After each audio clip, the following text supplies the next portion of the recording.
बर्तमान दी अपना से होम पेज अच्छी बर्तमान मुझे लॉगिन करी तो मोर अलरेडी मुझे लॉगिन कर सारी लॉगिन करला पर कौन करी तो मुझे कौन करी ना बैंकिंग सर्विस को जी बैंकिंग सर्विसेज गलापर देखो ये आसला APS तो मुझे APS पर क्लिक करी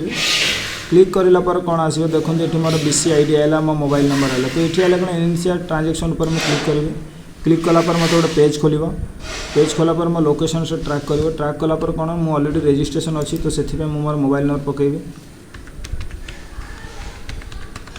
तो मोबाइल नंबर देला पर मुझे कौन करी कंटिन्यू करी कंटिन्यू कलापर देखो ये मोर कैश विड्रॉ अच्छी बैलेंस इनक्वारी अच्छी मिनी स्टेटमेंट अच्छी तो सर्वप्रथम मुझे कौन करी ना बर्तमान कैश विड्रॉ करी तो बर्तमान मुझे मोर बैंक सिलेक्ट करदेवी तो सिलेक्ट कलापर मुझे कौन करी ना मोर आधार नंबर पकेबी तो मत बर्तमान 1000 नवाक अच्छे तो मुझे 1000 टका पकईदे कौन एस्केप्ट पर क्लिक करी स्कान एंड सबमिट पर क्लिक कलापर बर्तमान मत फिंगरप्रिंट देवाक पड़ो तो मैं फिंगरप्रिंट देली देलापर देखो मोर कैश विड्रॉ हो देखो मोर कैश सक्सेसफुल होगा तो मोर 1000 मोर ये